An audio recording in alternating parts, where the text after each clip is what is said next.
Καλησπέρα. Άλλο ένα podcast τύραμα τα λέμε. Είμαι ο Δημήτρης. Είμαι ο Βαγγέλης. Και αυτό είναι το άλλο ένα podcast. Άλλο ένα podcast που δεν χρειάζεται στη ζωή σας. Αυτό ακριβώς. Αλλά είναι βγαλμένο από τη ζωή.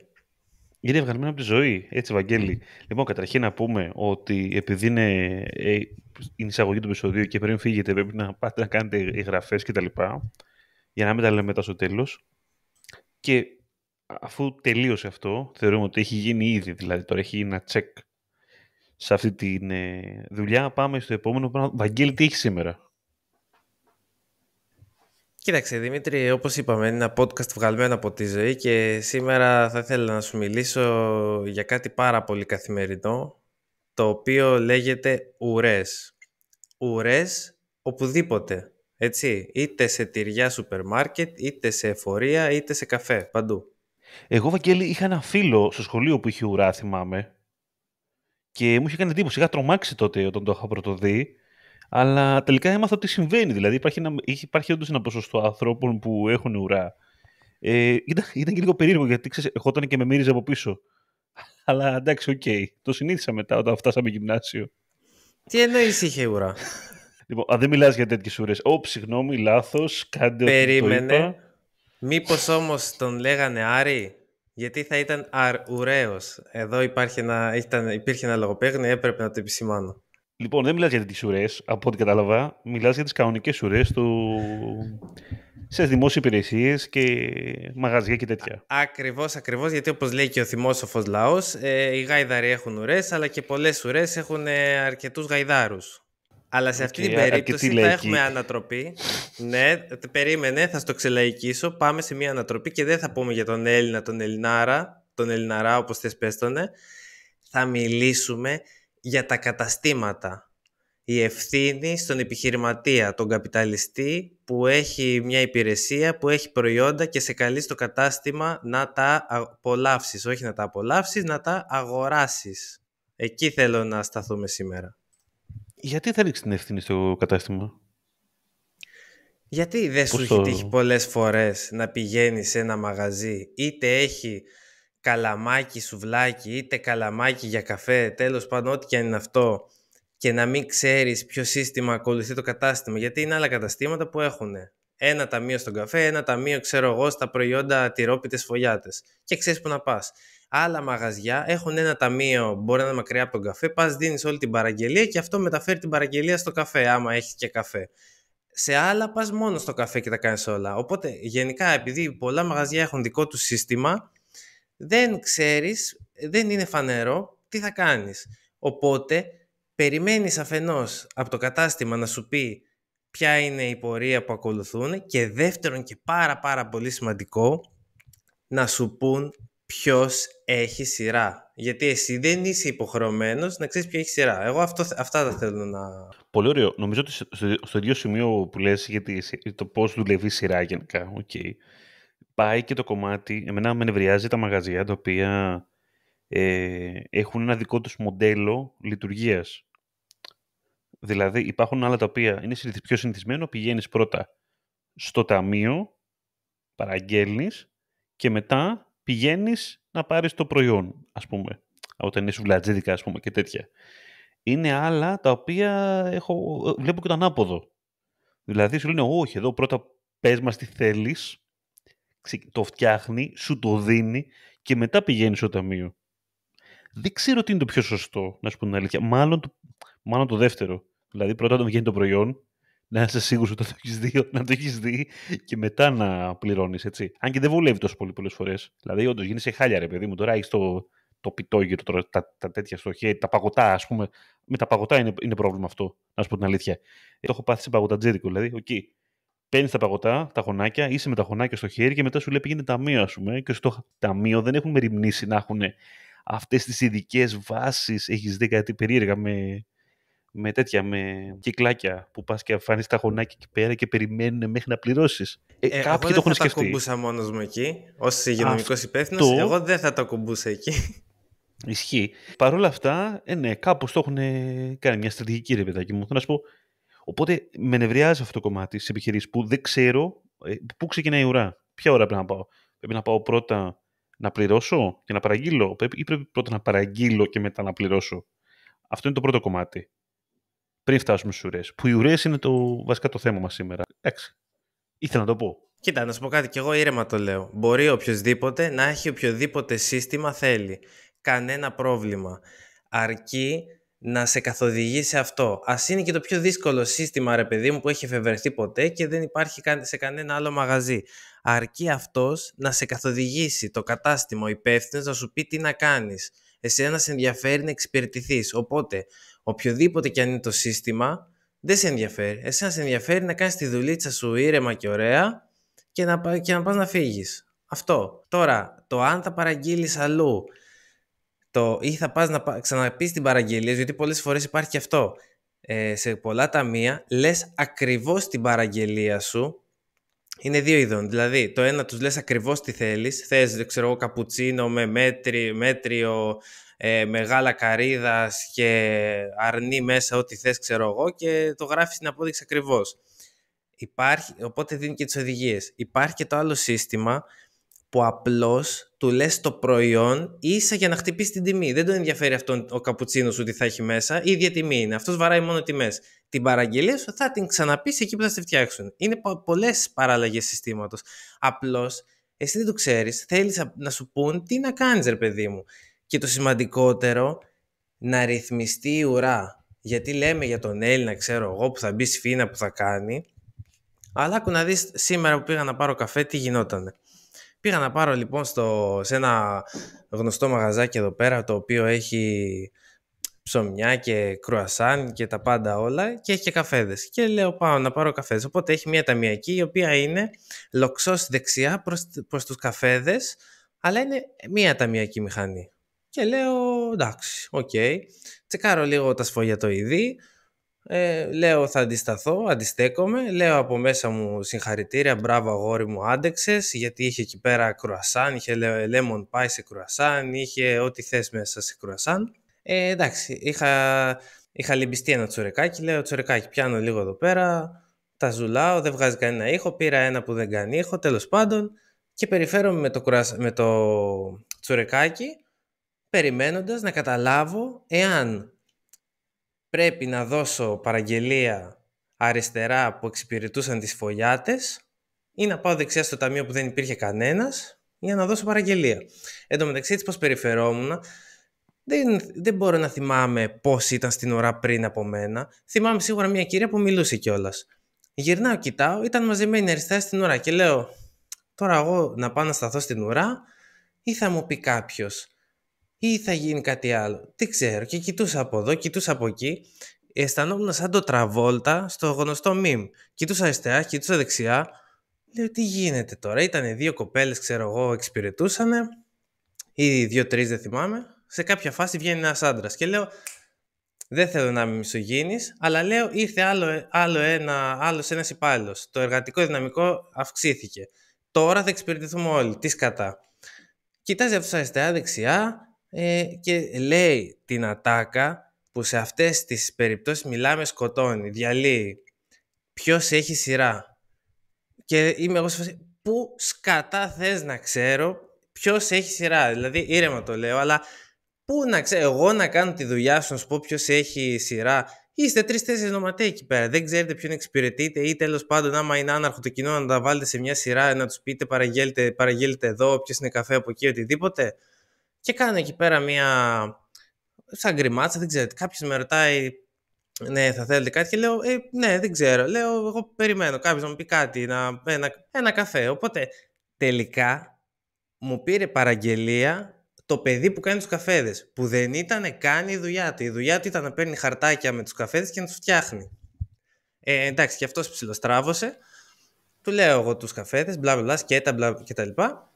Και μετά εμφανίζεται και αυτή που έμαθα μετά ότι είναι υπεύθυνη του καταστήματος και μπαίνει στην ταμιακή μηχανή και μου λέει τι θα θέλει και αυτά και της λέω, τα χτυπάει και μετά με ξαναρωτάει για τους καφέδες που είχα πει για τους καφέδες στο άλλο το παιδί.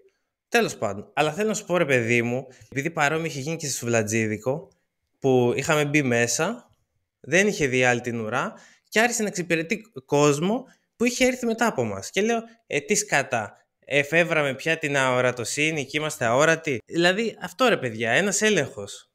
Η αλήθεια δεν καταλαβαίνω πώς. Ξέρεις, να ξεκινήσω ένα μαγαζί, ρε παιδάκι μου. Δεν το σκέφτεσαι ότι πρέπει να φτιάξω ένα. Πώς το έχω φανταστεί. Από πού θα μπαίνει ο κόσμος, πού θα πληρώνει, πού θα παίρνει το προϊόν.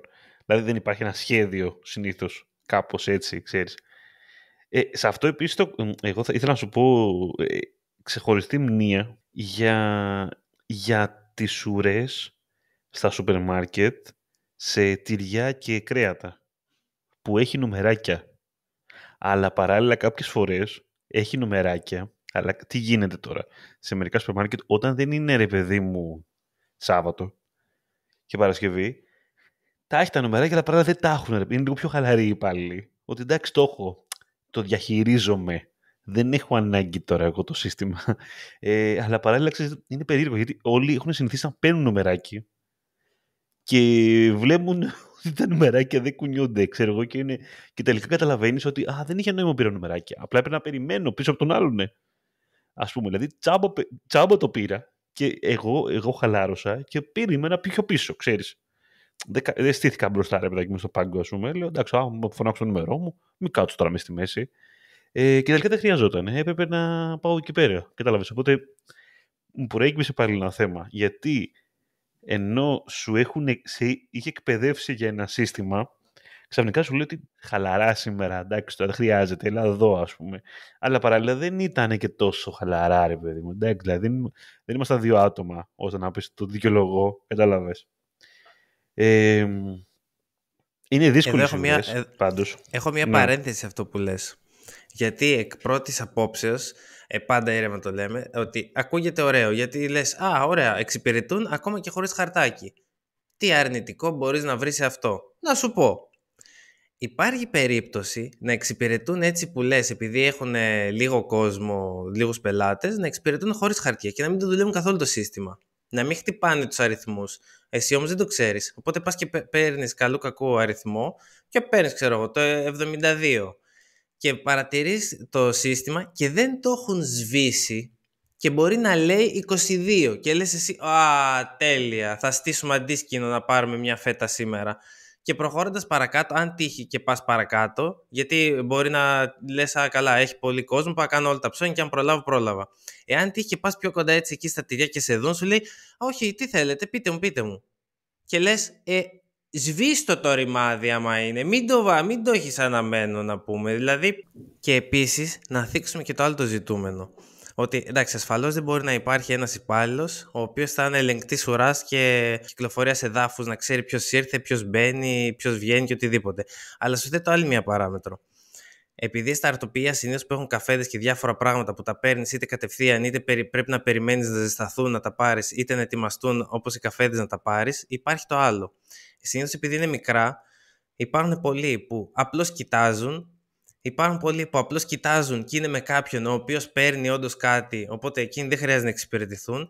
Υπάρχουν εκείνοι που μπήκανε και δίνουν παραγγελία, υπάρχουν εκείνοι που θα παραγγείλουν και υπάρχουν εκείνοι που έχουν παραγγείλει και απλώς περιμένουν να το πάρουν γιατί το κατάστημα δεν έχει μεγάφωνος φωνάζει ο κύριος τάδε παρακαλείται να πάρει ένα σάντουιτς, σαλάμι, μπέικο, χωριάτικη, τροκαυτερή και οπότε περιμένει εκεί πέρα. Οπότε εσύ δεν ξέρεις ποιος κοιτάζει, ποιος περιμένει, ποιος έχει εξυπηρετηθεί και ποιος εξυπηρετείται τώρα.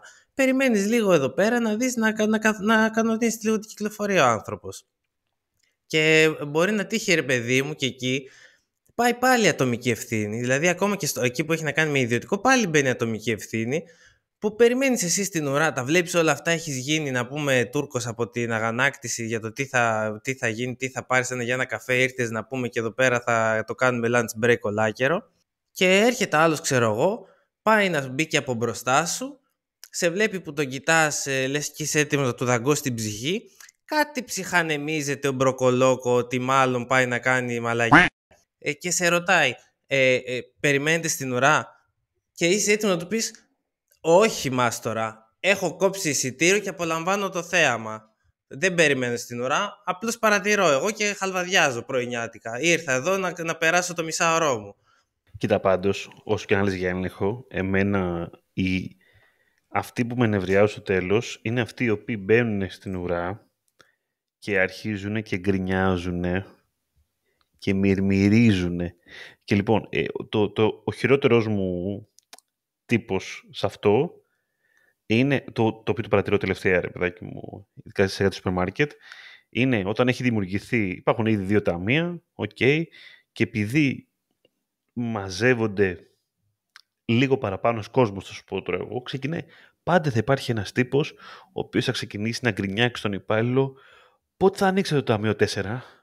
Γιατί δεν ανοίγεται το ταμείο 4? Γιατί δεν ανοίγεται το άλλο ταμείο? Τρελαίνεται. Και παθιάζεται τόσο πολύ. Λες και είναι ο διευθυντής του καταστήματος. Βλέπει ότι οι υπάλληλοι του δεν δουλεύουν και αρχίζει και ταχώνει στους υπαλλήλους. Τι μας κρύβεται? Γιατί δεν το ανοίγεται? Σε φάση και βλέπεις ότι είναι 2 άνθρωποι οι οποίοι προσπαθούν εκεί πέρα. Ο άλλος λογικά προσπαθεί να καθαρίζει εκεί πέρα τα σπασμένα, τις σπασμένες νουτέλες που έχουν βγάλει και αλήφουν τα 5χρονα, ξέρω εγώ, εκεί πέρα με το δάχτυλο.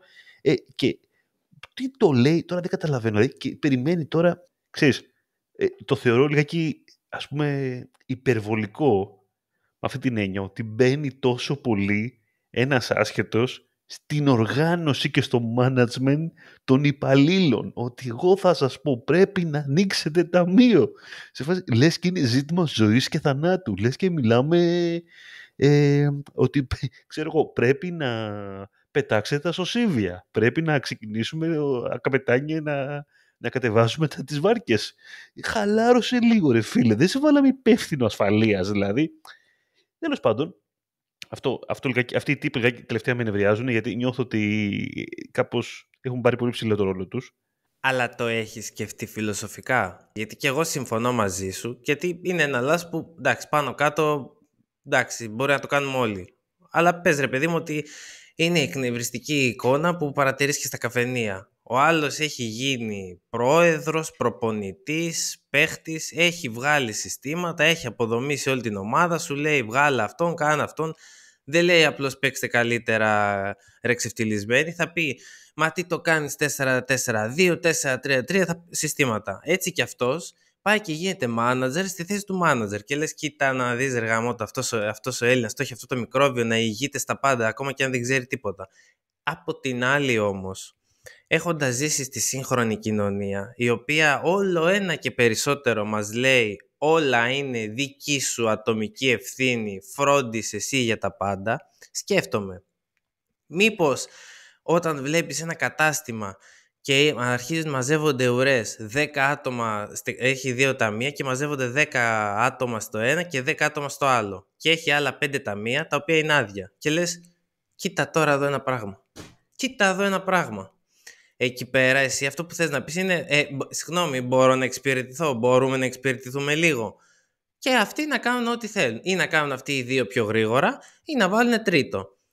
Από την άλλη όμως, έτσι πως έχουν γίνει τα πράγματα, έχουμε φτάσει σε μια κατάσταση που πιστεύεις ότι αν τους πεις δεν ανοίγεται και το άλλο ταμείο. Μετά από λίγο ακούς η κυρία Τάδε στο ταμείο 4 και λες κοίτα να δεις, λειτουργήσε. Και μετά λες, άρα δεν ξέρω. Είναι αυτή η παρόμοια περίπτωση που σου είχα πει. Είχε πάει η γυναίκα μου σε έναν ενδοκρινολόγο και έλεγε εξετάσεις σελήνιο. Θα πάρεις και αυτό το χάπι για το σελήνιο. Και επειδή εκείνη ξέρει για το σελήνιο και τα Brazilian nuts, τον ρώτησε το γιατρό, το είπε στο γιατρό. Τρώω Brazilian nuts, αυτά καλύπτουν ή θα πρέπει να πάρω το χάπι? Λέει μια χαρά, άμα τρως Brazilian nuts 1-2 την ημέρα είσαι μια χαρά. Δηλαδή έπρεπε εσύ να βάλεις την ατομική ευθύνη, να ξεσηκώσεις ό,τι γνώση είχες από αυτά που είχες δει στον πρωινό καφέ που λέγανε οι διαιτολόγοι για τα Brazilian nuts, να του πεις ότι μήπως αυτά ρε παιδί μου κάνουν και να σου πει αυτός ναι, ξέρεις τι, δεν χρειάζεται να βάλεις άλλο ένα χημικό προϊόν, άλλο ένα χημικό χάπι μέσα σου, μπορείς να πάρεις και ένα ξηροκάρπιο, τόσο απλά. Και πολύ πιο οικονομικά, έτσι, να τα λέμε όλα. Εμένα μου αρέσουν πάρα πολύ και όλες αυτές οι κουβέντες, τις ουρές. Δηλαδή αυτούς οι οποίοι κάνουν λίγο μικροκουβέντα, ρε παιδάκι μου, σου πιάνουν και ξεκινάνε, κοιτάνε μπροστά, σου σχολιάζουν κάτι, ότι «Ουφ, κοίτα εδώ, κοίτα εδώ, κοίτα εδώ τι κάνει. Πόση ώρα τώρα, πόση ώρα». Και είναι άσχετοι, ρε παιδάκι μου, δεν σε ξέρουν, αλλά για κάποιο λόγο σε εμπιστεύονται. Υπάρχουν και αυτοί οι συμπαθητικούλιδες, εντάξει, συμπαθητικούλιδες, αυτοί οι οποίοι έρχονται και έχουν μαζέψει στα χέρια τους, ξέρω εγώ, εκεί πέρα 5 γάλατα, 5 γιαούρτια, αυτά έτσι, τα κουβαλάνε στα χέρια όλα, ποτέ δεν παίρνουν, δεν παίρνουν καλάθι για κάποιο λόγο. Δηλαδή, είναι λες και τους είπανε ότι άμα τα βάλετε όλα στα χέρια σας, χωρίς να έχετε σακούλα και καρότσι, θα τα πάρετε δωρεάν. Και λένε φυσικά θα πάρω όσα περισσότερα μπορώ. Οπότε πάνε στο ταμείο και έχουν στα χέρια τους τα πάντα, ρε. Δεν μπορούν να δουν μπροστά τους, ξέρω εγώ. Και σου λένε, συγγνώμη να περάσω. Εντάξει, ναι, φίλε, προφανώς τώρα. Έτσι, στην κατάσταση που είσαι, ναι, παίρνα, ξέρω εγώ, κάτσε. Δηλαδή, δεν θέλω να μείνει στο τόπο. Δηλαδή, αλλά γιατί ξεκίνησες έτσι? Είναι απλά το σούπερ μάρκετ. Δεν ήταν ανάγκη, ας πούμε, να μας μείνεις εδώ πέρα. Εντάξει, τώρα δεν σου λέω για τις γιαγιάδες, κατάλαβες. Δεν μιλάω τώρα για περίπτωση που έρχονται ηλικιωμένοι, ρε παιδάκι μου, και σου λένε μόνοι τους, εγώ μόνο ένα γάλα έχω. Ξέρω εγώ. Και εντάξει, ξέρεις, τους αφήνεις και τέτοια. Τέλος πάντων. Οπότε το θέμα σου πάντως στις ουρές είναι κυρίως η οργάνωση, εγώ αυτό κατάλαβα. Όχι τόσο πολύ οι γκρινιάριδες και όλα αυτά. Ναι, ναι, όχι. Ακριβώς είναι θέμα οργάνωσης. Δεν είναι... αυτοί που μπαίνουν στις ουρές και όλα αυτά είναι εντελώς κλεισέ το θέμα. Εντάξει, συμβαίνουν απίστευτα πράγματα εκεί πέρα. Είναι και άλλοι που θα βρουν ευκαιρία να σου πιάσουν ψηλή κουβέντα. Άλλο θέμα αυτό, η ψηλή κουβέντα, να το πιάσουμε σε ένα επόμενο podcast. Spoiler alert. Αλλά ρε παιδί μου, περισσότερο διαπιστώνω ότι υπάρχει ένα μεγάλο πρόβλημα με την οργάνωση των ουρών από τους υπεύθυνους καταστήματος, γιατί είναι εκείνοι που θα έπρεπε να βάλουν την τάξη και μετακυλίουν την ευθύνη σε σένα, και πολλές φορές υπάρχουν προστριβές μεταξύ των επισκεπτών που δεν φταίνε.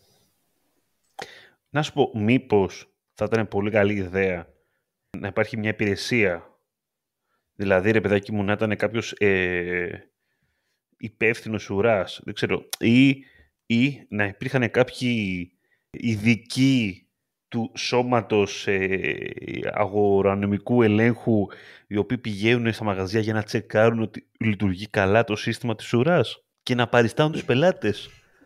Και μετά θα πούνε «Α, εγώ είχα το 20 και δεν με είπατε». Η λεγόμενη η Ράμπο. Καλά, εδώ σίγουρα θα μπορούσε να υπάρχει ένα λογοπαίγνιο. Ναι, είναι σίγουρα. με σώμα, ξέρω εγώ, ελέγχου διακίνησης ανθρώπων, ξέρεις, και καλά, σαν το σωματεμπορίες. Αλλά ξέρεις τι, φεύγοντας από το μαγαζί αυτό που πήρα τον καφέ, σχεδόν σε όλη τη διαδρομή σκεφτόμουν να ήμουν ο mystery shopper σε αυτό το κατάστημα. Δεν ξέρω αν ξέρεις τον όρο mystery shopper, δεν ξέρω καν αν υπάρχουν ακόμα αυτοί. Το ξέρω. Να ήμουν ένας τέτοιος επιφορτισμένος με το να ελέγξω τη λειτουργία του καταστήματος. Και μετά να έχω τεατέ, που έλεγε εκείνος με τον Έκτορα Μποτρίνη, με την τον υπεύθυνο του καταστήματος, και να του λέω τι ακριβώς λειτουργεί στο κατάστημα. Αλλά ναι, εντάξει, τώρα αυτό θα μου πεις είναι λόξα του καθενός. Άλλους μπορεί να μην τους ενδιαφέρει καθόλου. Τι να σου πω. Αλλά εντάξει, είναι ένα μοτίβο που όλο ένα και αυξάνεται στα μαγαζιά. Νομίζω ότι για την ουρά ειδικά δεν σε απασχολεί τόσο πολύ όταν δεν υπάρχει. Δηλαδή, άμα δεν υπάρχει ουρά, δεν σε νοιάζει για την ουρά. Όταν αρχίζει και δημιουργείται κάπως, δηλαδή όταν δεν είσαι μόνος σου μέσα στο μαγαζί, τότε είναι που αρχίζει να σε απασχολεί. Αλλιώς δεν έχει νόημα, βασικά. Αυτό είναι το θέμα. Καλά, βέβαια υπάρχει και το άλλο το ενδεχόμενο τώρα, να σε πάω στο άλλο άκρο, μιας και πιάσαμε τα άκρα. Άμα δεν υπάρχει και κανένας, υπάρχει περίπτωση να μην υπάρχει και κανένας πίσω από τη βιτρίνα και πίσω από το ταμείο και να αισθάνεσαι ότι πρέπει να χτυπήσει ένα κουδουνάκι να έρθει κάποιος. Υπάρχει και αυτό. Γιατί και υπάρχει και το άλλο άκρο της γνωστής αλυσίδας ηλεκτρονικών. Μιας και το βάλαμε σε αυτό το πλαίσιο την κουβέντα. Δεν είπαμε όνομα. Που με το που πατήσεις τη διαχωριστική γραμμή του καταστήματος, τουλάχιστον έτσι ήταν πριν κάποια χρόνια, με το πατούσες τη γραμμή του καταστήματος, έβγαζες το πόδι σου από τη γραμμή και έφευγε το καλησπέρα. Πατούσες καλησπέρα, σηκώνεις και ήταν με το που έμπαινε στο κατάστημα. Σε πιάνα ένας-δύο. Ήταν σαν αισθανόσουν, σαν να ήσουν Αυτός ο επιθετικός στο rugby, αυτό το αμερικάνικο ποδόσφαιρο, που ένας τρέχει την μπάλα και τον κυνηγάνε από πίσω, έτσι ακριβώς αισθανόσαι σε αυτό το κατάστημα. Από όποιο τμήμα και αν περνούσες, έπρεπε να αποφύγεις πολίτες που λένε καλησπέρα, καλησπέρα, καλησπέρα, έτοιμος να σε πιάσουν να σε εξυπηρετήσουν. Το ακριβές αντίθετο ήταν αυτό το κατάστημα που πήγα σήμερα για καφέ. Μιλάς για αυτό το κατάστημα το οποίο ξέρεις ότι οι υπάλληλοι είχαν ακουστικά και μικρόφωνο πάνω τους και υπήρχε κάποιος σε πολλά καταστήματα. Είχαν κάποιον υπεύθυνο ο οποίος κοιτούσε τις κάμερες και μιλούσε σαν να έπαιζε στρατέγκο στους εργαζόμενους. Έλα Βαγγέλη, μπαίνει κάποιος, ένας μελαχρινός, πήγαινε. Και μετά τον έστελνε αυτός. Τι θέλετε κύριε, θέλω τηλεόραση. Πηγαίνετε στο δεύτερο θα πάτε. Πάτε στο δεύτερο. Ενημέρωνε, έλα. Έρχεται ένας μελαχρινός για τηλεόραση στο δεύτερο. Over. Ενημερωνόταν ο άλλος πάνω που είχε τηλεόραση. Και τι γινόταν με το που άνοιγε το σανσέρ. Ερχότανε να σε προϋπαντήσει, Βαγγέλη, λες και σε γνώριζε, λες και ήξερε από πριν ότι θέλεις. Ξέρει ήδη τι θέλεις. Αν έχεις νεύρα και το έχεις δείξει στο κάτω, στο ισόγειο, το ξέρει ήδη. Όλοι είναι ένα δίκτυο. Είναι ένα AI όλοι τους. Είναι συνδεδεμένοι μεταξύ τους, καταλαβες. Το οποίο είναι φοβερό αυτό. Και πολύ creepy παράλληλα. Εντάξει. Γιατί εγώ είχα τρομάξει. Γιατί ρε παιδάκι μου, ξέρεις, δεν είχε πολύ κόσμο μαγαζί και λέω, θέλω εγώ κάτι. Δεν θυμάμαι χαρτοπολείο, ότι είχα πάρει. Θυμάμαι τώρα. Οκ, μου λέει πηγαίνω εκεί και με το που βγαίνω, ρε, μου σκάει ένας, λες και με περίμενε. Ας πούμε, έρχεται και έρχεται κατά πάνω μου σε φάση. Γεια σας. Λέει, ξέρεις, ένιωσα πάρα πολύ άβολα. Ας πούμε, γιατί δεν μ' άφησες λιγάκι να σου εξηγήσω, ας πούμε, τίποτα. Τέλος πάντων. Αυτό είναι πολύ ωραίο σκετσάκι. Γιατί αν υποθέσει κανείς ότι το προϊόν που θες είναι στο δεύτερο όροφο και έπρεπε να διανύσεις έναν ολόκληρο όροφο για να πας πάνω και να διανύσεις και ένα μέρος του δευτέρου ορόφου, θα μπορούσε σκέψου να σου μιλήσουν 7 πολιτές στο μεταξύ, έχοντας περάσει από 7 τμήματα, και ο κάθε ένας να έχει αποσπάσει από μια πληροφορία. Γεια σας, τι θα θέλετε? Πάω στα ηλεκτρονικά. Ο ένας αυτό. Ο άλλος να έχει ψαρέψει το όνομά σου, ο άλλος να έχει ψαρέψει τι θέλεις, και στο τέλος, όταν φτάσει στον πάνω όροφο, με το που ανοίξει το ασανσέρ, να κρατάει ο άλλος την τηλεόραση που θέλεις. Ορίστε κύριε. Και λες, συγγνώμη, πού το ξέρατε? Αυτή είναι η δουλειά μας, κύριε. Καλημέρα σας. Ναι. Αυτό. Τέλος πάντων. Λοιπόν, με αυτά τα ωραία λέω να κλείσουμε, Βαγγέλη. Εντάξει. Αφού είναι έτσι, το δέχομαι. Δέξου το. Εξάλλου ήταν η σειρά μου. Η σειρά μου εννοώ στην ουρά. Λοιπόν, οπότε θα περιμένει να εξυπηρετηθώ. Πολύ καλό. Εύστοχο. Σ' άρεσε, καλή μαλακή.